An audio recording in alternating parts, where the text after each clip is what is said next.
Good morning, I'm Harley Schlanger from the LaRouche Organization with your daily video update for March 13th, 2023. With expectations high that Joe Biden will be announcing his campaign for re-election shortly, his supporters are confidently pointing to the polls that have come out recently, as recently as March 10th, which show a slight uptick in his approval rating, which has now reached 42%. Not exactly high, but that's certainly better than the mid-30s that it was in for most of the previous 6 months. However, they show that these same polls show his disapproval rating at 52%. Now, what the polls don't measure is the effect of the crises which are building, which threaten not just his re-election campaign, but the future of the United States. I'm going to take a look at 4 crises, and it'll be a short look, but we'll be covering these over the next couple of days because these are actually part of a dynamic shift away from the unipolar order, which Biden is assuming that he's controlling and will continue to control on into the future. And the reason he is confident that he can keep control is because of the role of media censorship and lying. That is the use of hybrid warfare techniques to manipulate the vote, manipulate the population.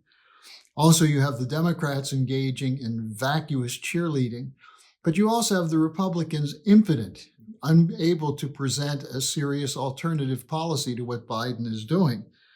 And what this shows is the nature of the uniparty system, one party controlled by financial and corporate oligarchs who control the media, the political parties, and the so-called deep state, the security state, of which Biden is at least the titular head. So let's take a look at these 4 crises, starting with Ukraine. Now, despite repeated pep talks from NATO and others, and from Biden about the strength of the global coalition supporting the Ukrainian government in the war against Russia, there's no Ukrainian victory possible. This is the general assessment of those analysts who are not controlled by the unipolar order. Despite hundreds of billions of dollars spent and pledged, the official policy is to fight for victory because the goal is to dismantle Russia. It has nothing to do with Ukrainian sovereignty, despite all the talk about this.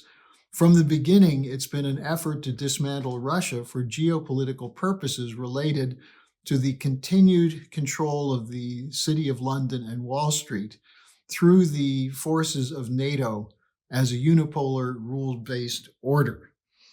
Now, they intend to use regime change to break Russia apart. It's not going to work.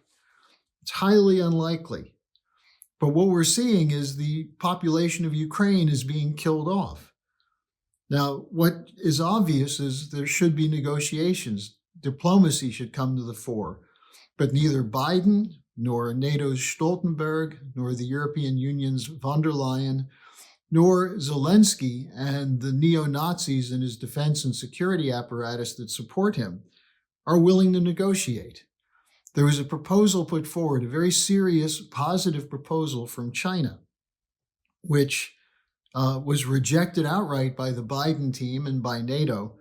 Zelensky paid lip service to it, although he doesn't really support it. He's basically trying to make the point that China must not provide weapons to Russia, which is a talking point that's come from the U.S. security establishment.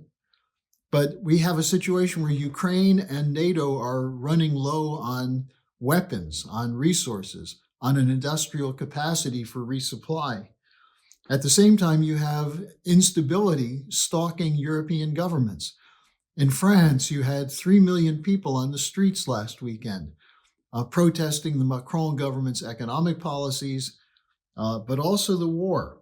In Greece, you have a growing movement against the European Union policies, including privatization, which led to the tragic train crash a week ago.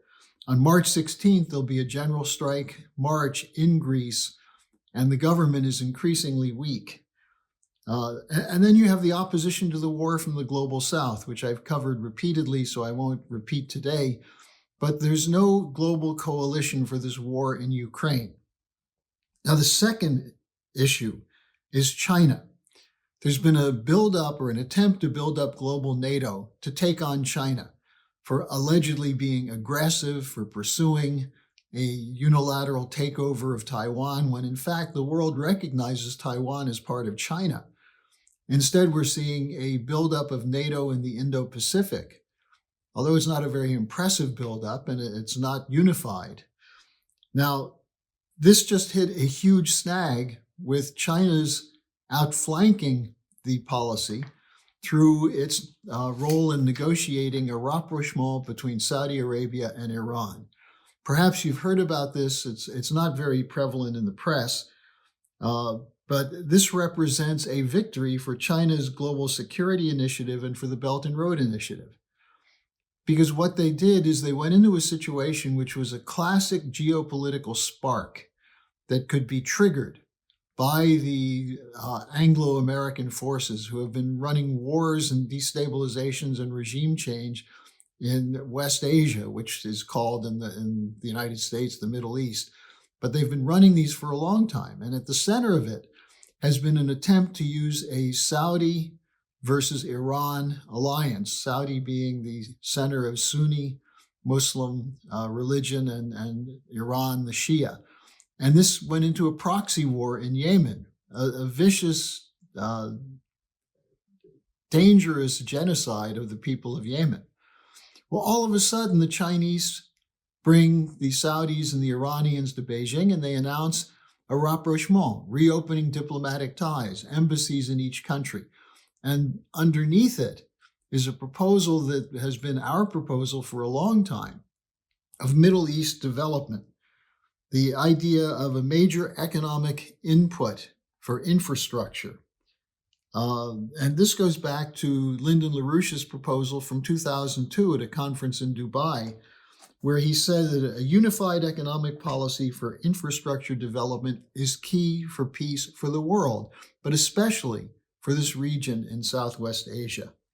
I'm going to put a link at the bottom of the description page for an assessment from the West Asian correspondent for the Executive Intelligence Review, Hussein Askary, who spoke with Chinese television and gave an absolutely breathtaking picture of how significant this China outflanking of the West in bringing peace to this part of the world can be, especially as the geopolitical efforts to use divisions for war are breaking apart as the global South is rejecting the unipolar order.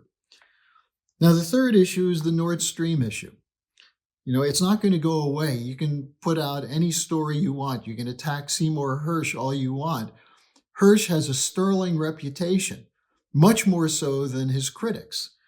And the really clumsy effort to come up with a counter-narrative, namely that the New York Times and various German media claim a group of 6 people, including 2 scuba divers and a yacht, were used to blow up the Nord Stream pipelines. Hersh said Biden did it. And as Biden said he would do it in February 2022, before the Russian special military operation. So the question that's come up is, what did Chancellor Scholz know, since he was standing there when Biden said there will be no Nord Stream pipeline? We're seeing a reawakened German peace movement. As in Berlin, 50,000 people marched. The governing coalition is weak. And as the story gets out and continues to get out, and as the rest of the world laughs at the cover story from the New York Times, this is going to continue to be an issue that will point right to Biden and Biden's team of Blinken and Sullivan and Victoria Nuland. So this is something that is also part of this converging storm. Then finally, the meltdown that's beginning in the U.S. banking sector. First, there was chaos in the bond markets as the Fed pushed up interest rates, the so-called quantitative tightening. Then there was a collapse of the crypto bubble, which is big. Then a liquidity crisis started hitting the banks, and this hit last week the Silicon Valley Bank, which there was a run on the bank, basically. And this run on the Silicon Valley Bank led to a significant drop in the stocks and in the market capitalization of the four largest American banks: JP Morgan Chase, Bank of America, Wells Fargo, and Morgan Stanley. A loss of $55 billion in 24 hours in market capitalization. And when this was brought up to the Treasury Secretary Yellen, she said there'll be no bailout. And she said, don't worry, things are okay.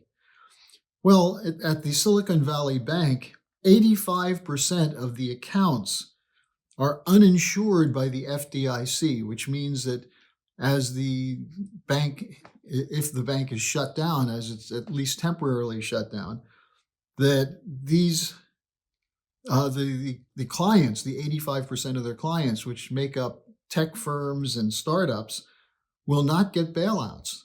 Well, what happens as this spreads? There are already reports of several other banks that are facing a similar problem.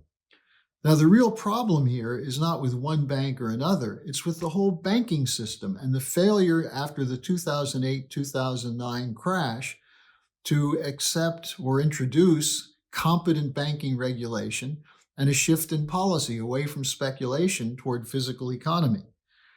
Now, there are solutions available, as the Chinese negotiations for the Iran-Saudi Arabia situation show, as the potential for a peace agreement for Ukraine is possible. The problem with the banking situation, we need to return to the principles of physical economy, of investment in the development of the productive powers of labor, science and technology, infrastructure, and not funds going into funny money to back up uncollectible debt. So these are the storms that are about to hit or are hitting the Biden administration. We have solutions for them. Join with us to make sure that we don't see the country go to hell in the attempt to re-elect a president who can barely walk to and from the podium. Hello, thanks for watching. Be sure to like, subscribe, and hit the notification bell so you don't miss any of our videos. Support our independence to produce videos like these. Become a member of the LaRouche organization at thelarouche.org/member.